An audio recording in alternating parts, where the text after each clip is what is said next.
திரை விமர்சனத்தில் இன்றைக்கு நாம் பார்க்க இருக்கும் திரைப்படம் மழை பிடிக்காத மனிதன். மழை பிடிக்காத மனிதன் நல்ல தலைப்பு தான், அழகான தலைப்பு தான். விஜய் ஆண்டனியின் நல்ல நடிப்பு தான்.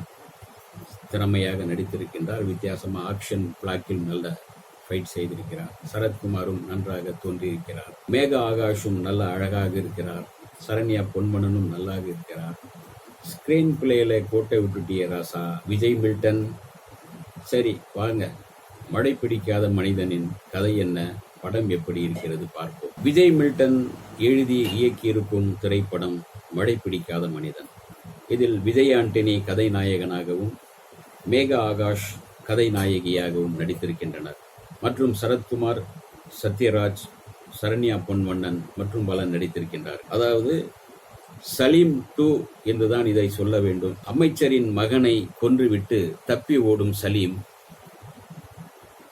நார்த் பக்கம் போகிறார். அங்கு சரத்குமார் மற்றும் சத்யராஜின் குழுவில், அதாவது அந்த ஒரு ஏஜெண்டாக அவர்களிடம் சேர்கிறார். மிகப்பெரிய ஒரு போராளியாக, மிக தந்திரமான ஒரு இராணுவ கட்டுப்பாடு, இராணுவம் உட்பட பல பயிற்சிகளை பெற்று மிக வீர தீரத்தோடு இருக்கின்ற அவர்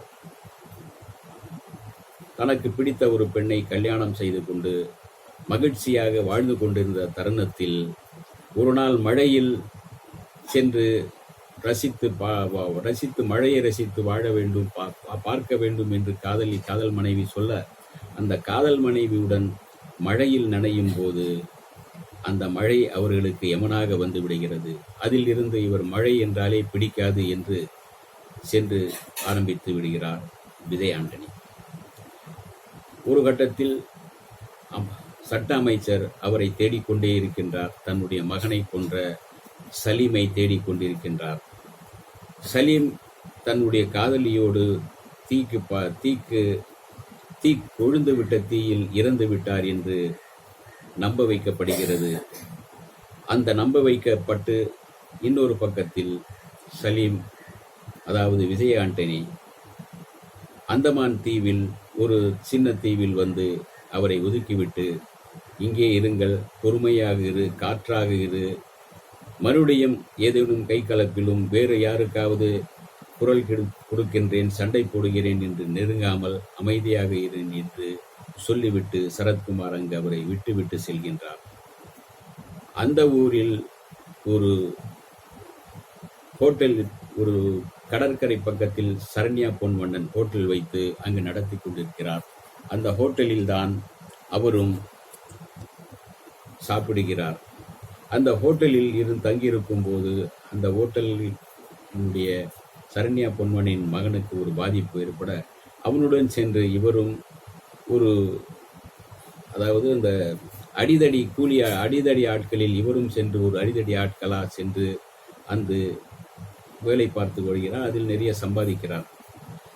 இப்படி இருக்கும் சூழ்நிலையில் அங்கு ஒரு கந்து வண்டிக்காரன் எல்லோரையும் படாத பாடுபடுத்துகின்றான். பலரை அடிக்கின்றான், பலருடைய சொத்துக்களை பறிக்கின்றான். இதை பார்த்து கொண்டு ஹீரோ சும்மா இருக்க முடியுமா? அதே சமயத்தில் நம்முடைய ஹீரோயின் பாதிக்கப்படுகிறார். ஹீரோயின் அப்பாவும் பாதிக்கப்படுகிறார், கொல்லப்படுகிறார். இதையெல்லாம் பார்த்து கொதித்து எழும் விஜய் ஆண்டனி அந்த வட்டிக்காரனை, ஈட்டிக்காரனை எப்படி சமாளித்தார்? தன்னுடைய காதலியை அவர் காதலிக்கிறார், ஆனாலும் அந்த காதலையும் தியாகம் செய்துவிட்டு அவர் மறுபடியும் ஒரு நல்ல மனிதனாக உருவாகி கொண்டிருக்கும் போது அந்த ஈட்டிக்காரனை திருத்தி, மிகப்பெரிய கொடுமை செய்கிறவனை அவனை திருத்தி அவனை மனிதனாக்கிவிட்டு, அவனை மனிதனாக நிமிர்ந்து செல், நல்ல மனிதனாக இரு, அப்போதுதான் உன்னை சேர்ந்து பல பேர் வருவார்கள் என்று சொல்லி கொண்டிருக்கும் போதே சரத்குமாரால் சுடப்படுகிறார் சலீம். அதோடு சலீம் என்கின்ற சாப்டர் க்ளோஸ். சலீம் இறந்து விட்டார் என்று மறுபடியும் இந்த செய்தி பரப்பப்படுகிறது. சட்ட அமைச்சருக்கு இந்த தகவல் போகின்றது.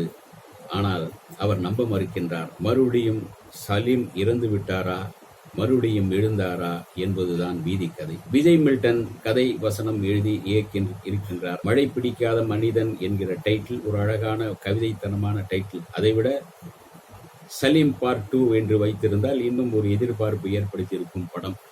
ஆனால் கதையில் ஒரு கனமான வலுவான எதிரி இல்லை. அவ்வளவு பெரிய ஆக்ஷன் ஹீரோவாக வளர்ந்துவிட்ட விஜய் ஆண்டனிக்கு ஒரு சுண்டக்காய் மாதிரியான ஒரு ஆளை அடித்து ஒரு ஊருக்குள்ளே அங்கே ஒரே இடத்தில் சுற்றி கொண்டிருப்பது, கொஞ்சம் கதையும் நகராமல் இருப்பது போல் இருக்கிறது. கதையில் இன்னும் கொஞ்சம் கவனம் செலுத்தியிருந்தால், திரைக்கதையில் இன்னும் கொஞ்சம் விறுவிறுப்பு சேர்த்திருந்தால் படம் மாஸ். அதாவது சலீம் ஒன்றில் இருந்த அந்த வேகம், விவேகம், அந்த நடிப்பு, அந்த ஒரு துள்ளலான இசை, துள்ளலான காதல் எல்லாமே இதில் மிஸ்ஸிங். ஒன்லி ஆக்ஷன் ஹீரோவாக விஜய் ஆண்டனி வருகிறார். அப்படியே கதை மெதுவாக தான் நகர்ந்து கொண்டுதான் இருக்கிறது. கடலுக்கு பக்கத்தில் இருப்பதால் என்னவோ படகு அப்படி ஆடிக்கொண்டிருப்பது போல் கதையும் மெதுவாக தான் நகர்ந்து கொண்டிருக்கிறது. ஆனாலும் இந்த ஆக்ஷன் பிளாக் ரசிக்க வைக்கின்றது. ஆக்ஷன் காட்சியில் மிக அற்புதமாக சண்டை காட்சியில் நடித்திருக்கின்றார் விஜய் ஆண்டனி. மழை பிடிக்காத மனிதன் மனிதர்களுக்கு பிடிக்கலாம் என்று நம்புகிறேன். இந்த வீடியோ உங்களுக்கு பிடிச்சிருந்தா லைக் பண்ணுங்க, ஷேர் பண்ணுங்க, கமெண்ட் பண்ணுங்க, சப்ஸ்கிரைப் பண்ணுங்க, மறக்காம பெல் ஐகானை கிளிக் பண்ணுங்க.